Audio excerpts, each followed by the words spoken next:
દર્શક મિત્રો, મહામંથન મંતવ્ય ન્યૂઝમાં આપનું સ્વાગત છે। વડગામના કોંગ્રેસના ધારાસભ્ય જિગ્નેશ મેવાણી સુરેન્દ્રનગરના કોંડ ગામ પહોંચ્યા હતા, જ્યાં ગઈકાલે તેમણે રાત્રિ દરમિયાન ખેડૂતો સાથે મીટિંગમાં જે ખેડૂતોને પડતી હાલાકીઓ છે તેને લઈને સંવાદ કર્યો હતો અને જે કોંડ ગામમાં વીજ થાંભલા નાખવામાં આવી રહ્યા છે તેને લઈને કોંગ્રેસના નેતાઓ લડી લેવાના મૂડમાં દેખાઈ રહ્યા છે। કોંગ્રેસ નેતા પાલ આંબલિયા હોય કે પછી ધારાસભ્ય જિગ્નેશ મેવાણી હોય, તેમણે સરકાર સામે સીધી ચેતવણી આપી છે।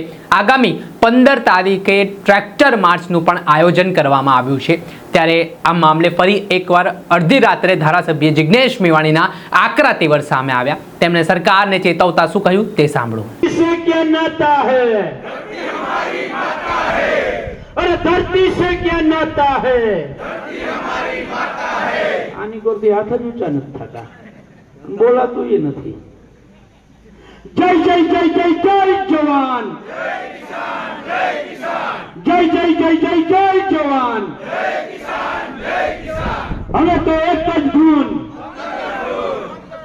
बे वार 15 गुण, हमें तो एक ज गुण, 15 गुण, 15 गुण, हमें तो एक ज गुण। Thank you. जय जवान, जय किसान, जय जगत।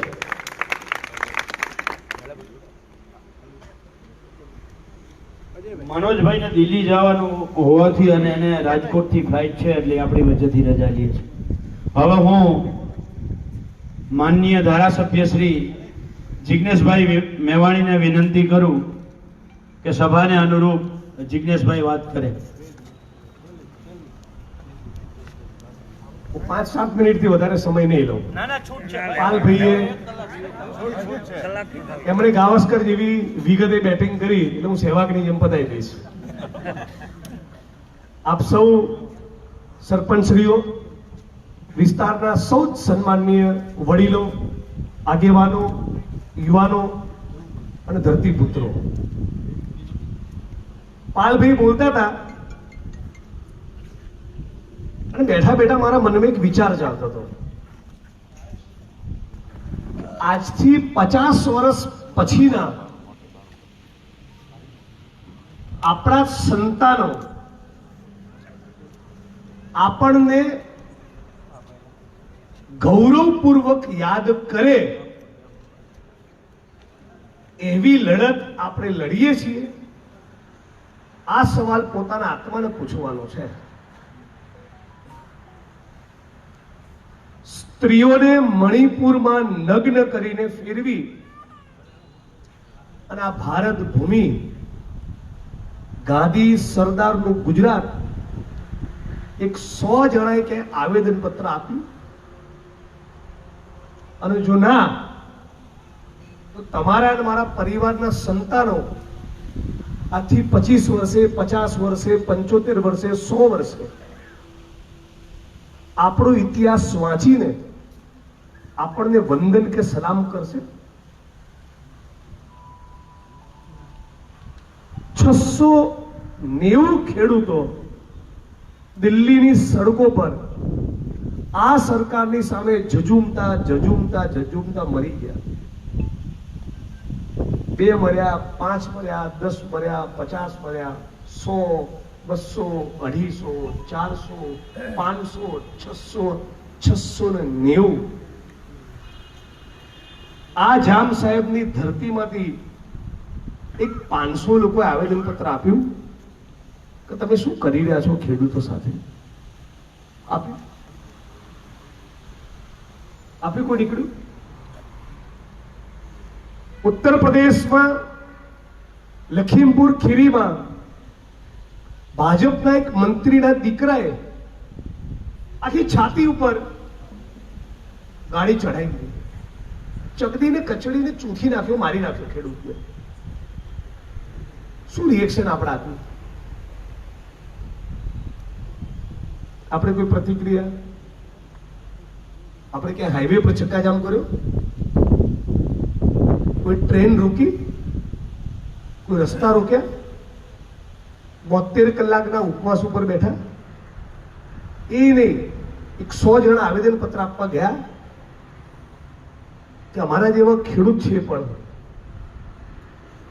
આ નરેન્દ્ર મોદી અને એની સરકાર શું કરી રહી છે? આવો કોઈ સવાલ આપણે પૂછતા નથી. પછી અદાણીના થાંભલા તો આવવાના ભાઈ. મંદસોરમાં તો ગોળીઓ મારી, મધ્યપ્રદેશમાં રીતસર બુલેટ મારી, આપણી કોઈ પ્રતિક્રિયા નહીં.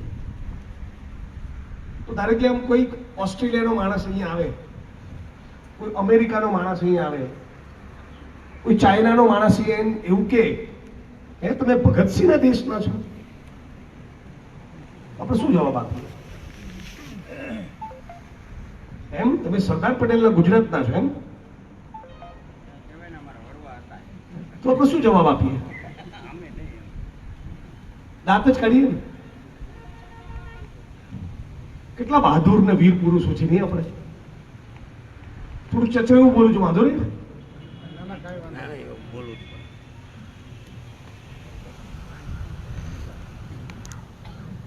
આપણી આવનારી પેઢીઓ કઈ રીતે જોશે આપણને, એની કોઈ ચિંતા નથી આપણને. હું ઘણી વાર 500 કરોડ, 1000 કરોડ, 2000 કરોડ આઈએસ આઈપીએસ ઓફિસરો કમાતા હોય, ઘણી વાર એવું મન થાય, હું ઈચ્છું છું આ 2000 કરોડ કમાનારા આઈએસ આઈપીએસ ના ઘરમાં એક નોન કરપ્ટ, અણિશુદ્ધ, પ્રમાણિક દીકરી પેદા થવી જોઈએ. અને એ મોટી થઈને એના બાપને કે આ ગુજરાતને લૂંટીને 2000 કરોડ કમાયા, મને દીકરી તરીકે શરમ આવે છે તમારી ઉપર, મને દીકરા તરીકે શરમ આવે છે તમારી ઉપર. કાશ એક એવી પેઢી તૈયાર થાય. સૌ વડીલો અને ખાસ કરીને યુવાન મિત્રો, અચાનક એક દિવસ ગાંધી અને સરદારે ચાપ દબાઈ અને અંગ્રેજો જતા રહે, આવું નથી થયું.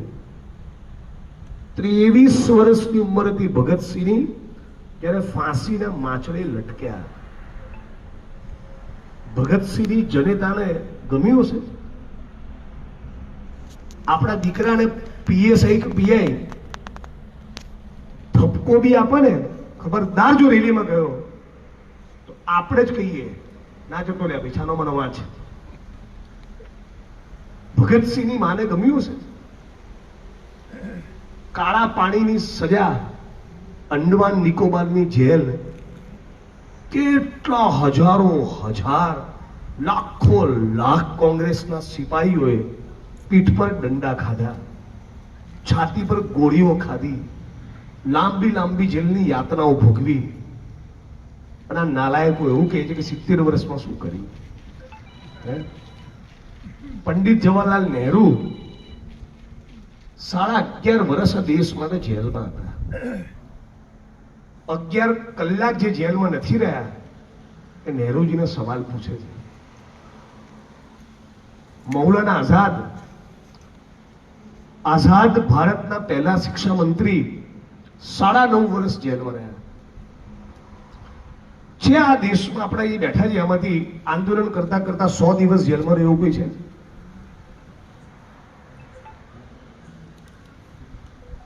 નથી ને? એટલે દેશ બદલાતો નથી. આ ચાલુ કેમેરાની સામે કહું છું, અમારી પાર્ટીની સરકાર આવે ને તોય લડવું પડે. હું સત્તાના સ્થાન ઉપર બેઠો હોય, ના કરવા જેવી 2 વસ્તુ કરું તોય નાગરિક તરીકે તમારું કર્તવ્ય તો મને સવાલ પૂછવાનું, મારી સામે લડવાનું જ છે. આ નાગરિક કર્તવ્ય જો આપણે અદા નહીં કરીએ તો આપણું શું ભવિષ્ય? હું વડગામનો ધારાસભ્ય, મહેસાણા મારું વતન, અમદાવાદમાં ઘર, મારે ક્યાં જામનગરથી વોટ લેવાના છે? તો એ બોટાદમાં, ભાવનગરમાં, અમરેલીમાં, જુનાગઢમાં, સુરેન્દ્રનગરમાં, પાટણમાં, કચ્છમાં, રાજસ્થાનમાં, મહારાષ્ટ્રમાં, કેરળમાં, કર્ણાટકમાં ક્યાં ક્યાં લડવા જઉં છું? ધારાસભ્ય તરીકેની મારી જવાબદારી નથી આવતી, એ નાગરિક તરીકેની મારી જવાબદારીમાં આવે છે, એ ભારતીય તરીકેની મારી જવાબદારીમાં આવે છે. બાકી સમાજ વિદ્યાની ચોપડીમાં ટૂંકનો દાઈ ભગતસિંહ 2 ફકરા લખી દો, 10 માંથી 6 માર્ક આવી ગયા, પાસ થઈ ગયા. એનાથી કઈ નહીં. આખી નવી પેઢીને, જેન્સીઝને એ દિવસ યાદ કરવો પડશે જ્યારે આપણે અંગ્રેજોની ગુલામીમાં હતા. કેવો ત્યાગ, કેવી તપસ્યા, જેવો જેલનો કારાવાસ, કેટલી ગોળીઓ ખાધી, કેટલા દંડા ખાધા, ત્યારે આ દેશ આઝાદ થયો. અને આપણા પ્રધાનમંત્રીનું તમે ચરિત્ર તો જુઓ યાર. એપ્સ્ટીનની ફાઇલોમાં એનું નામ આવ્યું આ માણસનું. કેરેક્ટર તો જુઓ માણસનું. શું મૂંઝાવ છો બોલતા યાર? શું ડરો છો બોલતા? આ દેશનો પ્રધાનમંત્રી, આ વિશ્વગુરુના લક્ષણો છે. 12 વર્ષની, 14 વર્ષની, 16 વર્ષની દીકરીઓને જેફરી એપ્સ્ટીન નામનો માણસ એક ટાપુ પર લઈ જાય. આખી દુનિયાના પૂંજીપતિ અને રાષ્ટ્રપતિ, પ્રધાનમંત્રી કક્ષાના માણસો એ 12, 14, 16 વર્ષની દીકરીઓને ભોગવવા જાય. એ માણસની સલાહ આપણો વિશ્વગુરુ લેતો હતો. અને મારું જામનગર ચૂપ છે, ગુજરાત ચૂપ છે, આખો દેશ ચૂપ છે.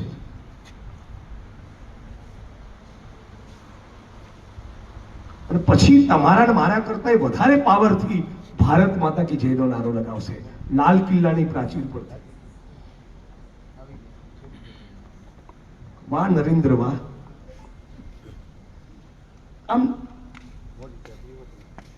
જરા વધારે પડતું દેશમાં થઈ રહ્યું નહીં લાગતું? જરા વધારે પડતી જ આ લોકોને ચરબી કૂદે છે એવું નહીં લાગતું? જરા દાદાગીરી, તાનાશાહી જરા વધારે ફાટે આવું એવું લાગે છે ને? લાગે છે કે નહીં? એમના પક્ષના હોદ્દેદારો, કાર્યકર્તાઓ, એમને 25 વર્ષથી વોટ આપનારા પણ હવે તો આવું બોલતા થયા. કેમ એક લીટી છાપામાં એપ્સ્ટીન ફાઇલ વિશે કેમ નથી આવતું?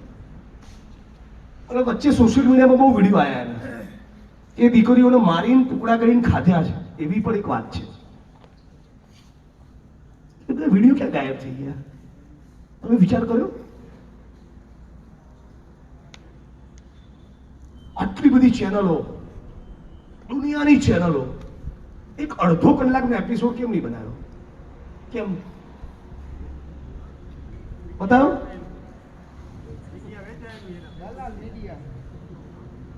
દલાલ મીડિયા છે. આ ભાઈએ કીધું.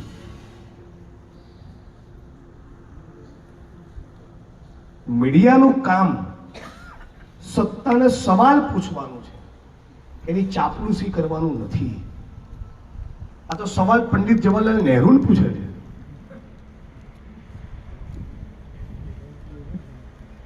બે 2019માં જે ભાઈએ ખેડૂતોની આવક ડબલ કરવાનું વચન આપ્યું એની ઉપર એક 5 મિનિટનો પણ એપિસોડ બતાવતા નથી.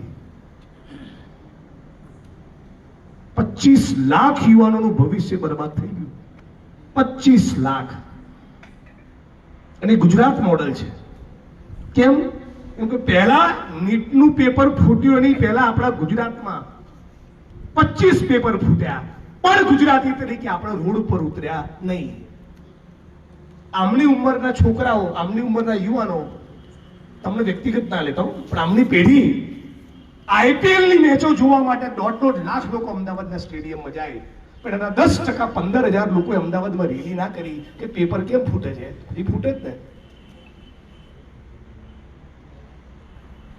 કેટલા લોકો જાય ક્રિકેટના સ્ટેડિયમમાં? 1 લાખ, 1.25 લાખ. સાચું ભાઈ? એટલી કેપેસિટી છે ને. એમાં આ બધા વડીલોની ઉંમરના તો બહુ ઓછા હશે. યુવા પેઢી જ જાય ને આઈપીએલની મેચો જોવા. 1 લાખ યુવાનો આઈપીએલના સ્ટેડિયમમાં હોય. હારા એનાથી 10મા ભાગના યુવાનો રોડ ઉપર ના ઉતરે, ક્રાંતિ ના કરે, તો ક્યાંથી પેપર ના ફૂટે?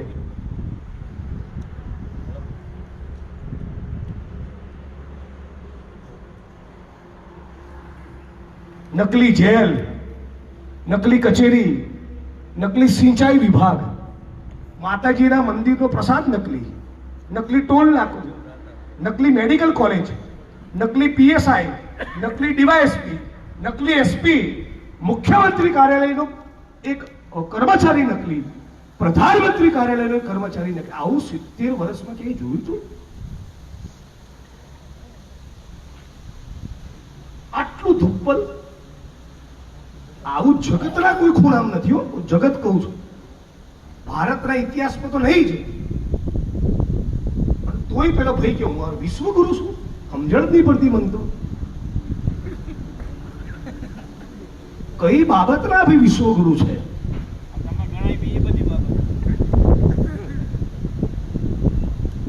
ઇતિહાસના એ બહુ મોટા કોઈ સ્કોલર છે, અર્થનીતિના મોટા કઈ વિદ્વાન છે, ડિગ્રીનું સર્ટિફિકેટ આપ્યું નથી.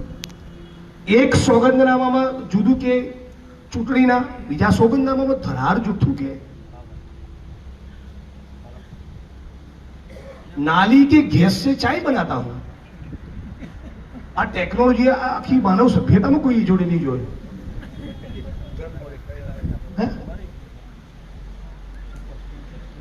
કે છે ને આવો પ્રધાનમંત્રી આપણે પસંદ કર્યો.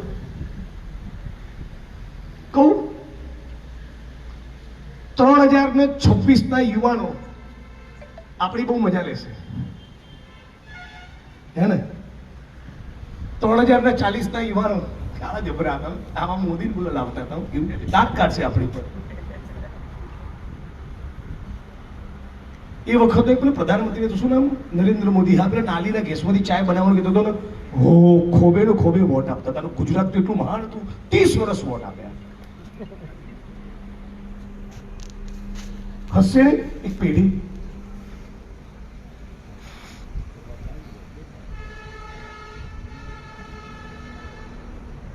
મેઘાલય ભારતીય જનતા પાર્ટીના ઉપાધ્યક્ષ, એનું નામ બર્નાર્ડ.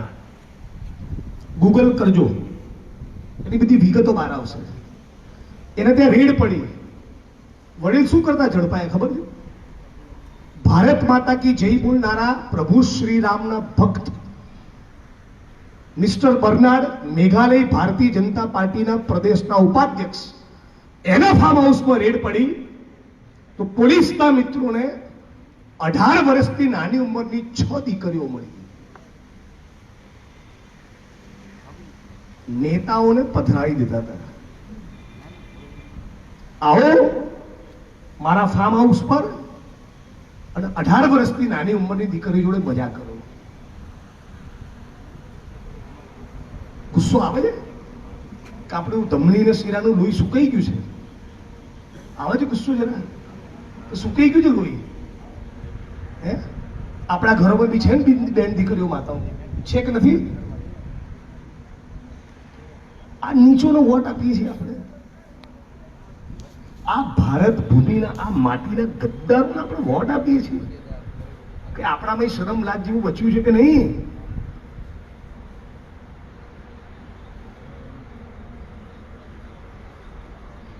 બધું જ આવે છે આ સોશિયલ મીડિયામાં. તમે નથી જોતા? સાવ અંધારું થઈ ગયું છે. આપણા મગજો ગુજરાતીઓને બેલ મારી ગયા છે.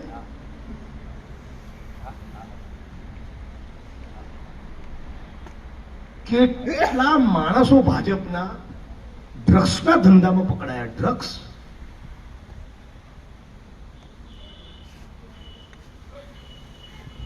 હું 2004 થી 2008 મુંબઈમાં પત્રકાર હતો. પત્રકારત્વ જયારે કરતો એ દિવસોમાં મારે ગુજરાતના ડ્રગ્સની પરિસ્થિતિ વિશે કોઈ દાડો લખવું પડ્યું હોય એવું પ્રસંગ નથી આવ્યો. ત્યારે આવી બબાલ નથી. મુંબઈથી પાછો આવ્યો ને 2008 પછી ખેડૂતોના પ્રશ્નો ઉપર, વંચિતોના પ્રશ્નો ઉપર લડતો થયો. 8 થી 2012 એ 4-5 વર્ષ. એ વખતે મારે ડ્રગ્સના મુદ્દે ગુજરાત સરકારની સામે કોઈ ધરણા કરવા પડ્યા હોય એવો પણ પ્રસંગ મને યાદ નથી. એના પછી 2012-13 વકીલ થયો.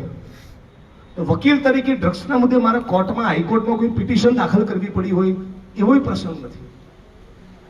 છેલ્લા 5 થી 7 વર્ષમાં ખાલી ગુજરાતના દરિયાકાંઠે તમે અને હું જે અત્યારે બેઠા છીએ, આ દરિયાકાંઠા પર કેટલું ખબર છે ડ્રગ્સ?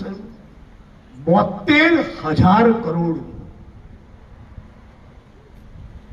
કેટલું ડ્રગ્સ આવ્યું વડીલ? 720 કરોડનું ડ્રગ્સ ગુજરાતમાં ઘૂસે તો કેવું મોત આવે?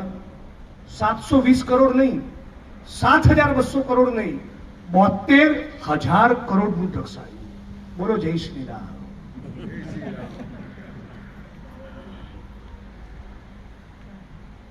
મેં વિધાનસભામાં સવાલ પૂછ્યો, આ ઓર્ડર કોણે કર્યો? પોલીસની આખી જે ડિઝાઇન હોય એમાં કોન્સ્ટેબલ કે હેડ કોન્સ્ટેબલ તે તો નાનો કર્મચારી, બિચારું નાનું પ્યાદું કહેવાય, ખરું ને? કલેક્ટરની તુલનામાં ક્લર્ક તો નાનો માણસ ને, મંત્રીની તુલનામાં તાલુકાનો ડેલિગેટ નાનો માણસ. એમ જે ડ્રગ્સનો પેડલર છે, જે પેલી પડીકી વેચે છે અને લે છે પોતે, એ તો પ્યાદું છે. આ 72,000 કરોડના ડ્રગ્સનો ઓર્ડર કર્યો કોણે? 8 ચોપડી જોડે જવાબ જ નથી.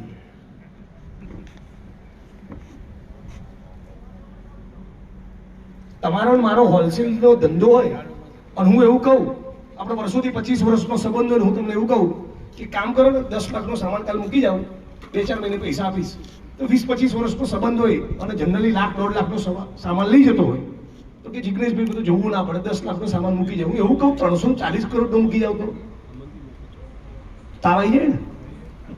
તો જે માણસ 72,000 કરોડનું ડ્રગ્સ લઈને આવ્યો અને જેણે ડ્રગ્સ મંગાવ્યું, જેણે ઓર્ડર કર્યો, એને કંઈક તો પેમેન્ટ કર્યું હોય ને. એ કોણે પેમેન્ટ કર્યું? હવાલો પાડ્યો, ચેક આપ્યો, કેશ આપ્યો, શું કર્યું? કોઈ જવાબ જ નથી. તો સવાલ એ છે કે જે સરકાર તમારા દીકરાઓની ધમની અને શીરામાં ચરસ ઘુસેડા છે, ગાંજો ઘુસેડે છે, દારૂ ઘુસેડે છે, ડ્રગ્સ ઘુસેડે છે, એ તમને ખેડૂતોને ટેકાના ભાવ આપે? એ તમારો વિકાસ કરે? 2+2=4 જેવી વસ્તુ છે ને. જેના હૃદયમાં હિત હોય, જનતાનું, સામાન્ય નાગરિકોનું, ગુજરાતનું, દેશનું, એ ડ્રગ્સનો કારોબાર ફેલવા દે. અને 150 ચૂંટીને આયા, એક માણસ બોલે છે મારા સિવાય દારૂ ડ્રગ્સ વિશે? એક બતાવો. 150 માંથી એક બોલે છે? કેમ નથી બોલતા? શું સેટિંગ છે? શું ગણિત છે? એમાંથી ટકાવારીઓ નક્કી થયેલી છે.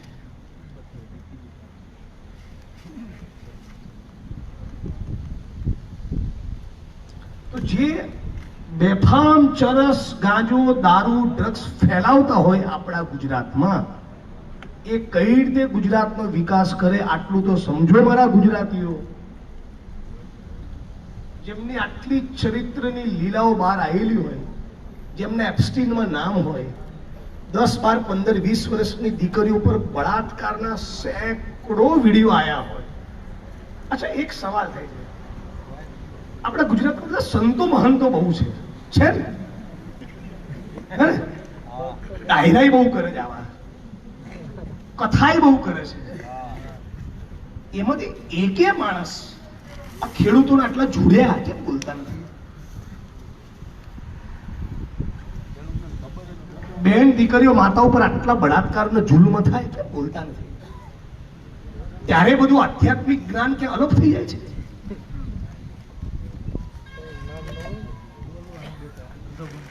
જબરા કારીગરો છે ને એ લોકો બી BMW માં ફરવાનું, મર્સિડીઝમાં ફરવાનું, 50 સેવકો હોય, શ્રમ નહીં કરવાનું, કાળી મજૂરી નહીં કરવાનું, કશું પેદા નહીં કરવાનું, કશું ઉત્પાદન નહીં કરવાનું, અને જ્ઞાન પીરસવાનું. મસ્ત નથી કામ? અદભુત ધંધો છે ને. આમને થોડા ઓળખવાની જરૂર ખરી કે નહીં? એટલે પાખંડી આવ્યો તો હમણાં મેં વિડીયો બનાવ્યો તો જોયો તો તમે અહીંયા આવો છો તો રાજકોટ અગ્નિકાંડનો મુખ્ય સૂત્રધાર કોણ હતો નામ જાહેર કરીને જજો. ટીઆરપી ગેમિંગ ઝોન કોના પાપે થયો એનું નામ આપતા જાઓ. અને ગુજરાતમાંથી ચરસ ગાજો દારૂ ડ્રગ્સ કોણ લાવે છે એનું નામ આપો. બહુ મોટા પરમ તેજસ્વી હોય તો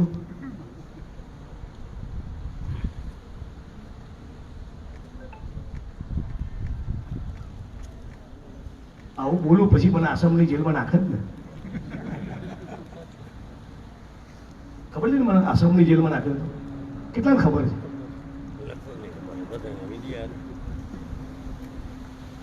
કેટલા વર્ષના વડીલ? 52 વર્ષ થયા. 30 વર્ષથી રાજનીતિ, 22 વર્ષના સુધી ત્યાંથી રાજનીતિ જોતા સમજતા થયા છો. તમારા બધી કોઈ 70-75 વર્ષના બી વડીલ હશે ને વડીલ? કેટલી ઉંમર થઈ કાકા? હા, 74 વર્ષના થયા. 24 વર્ષે માણસ 34 વર્ષે પોલિટિકલ બધું સમજતા થયા હોય, કોંગ્રેસ ભાજપ ધીસ ધેટ, તો એ 40 વર્ષની રાજનીતિ સમજતા થયા. ગુજરાતના કોઈ નેતાને બીજા રાજ્યની જેલમાં નાખ્યો એવું જોયું કોઈ દાડો? મારા માટે કેમ આટલો પ્રેમ હશે?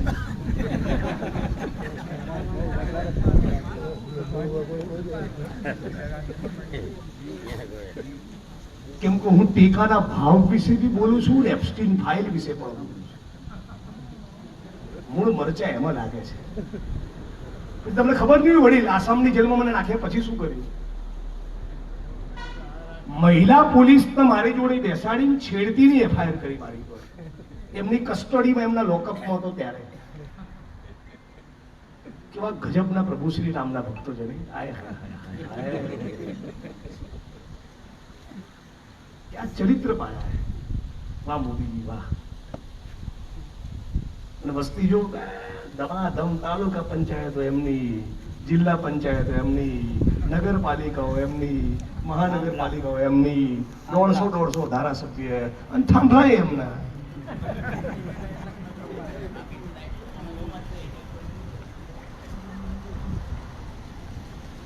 એક અધિકારી મિત્ર છે, નોટબોર્ડ છાપે છે. એક દાડો બેઠા હતા, મારાથી બહુ વકળાય, મને ખબર કે છે લડવૈયો. એક દિવસ બેઠા હતા, સાદું ગણિત ગણીએ. તમે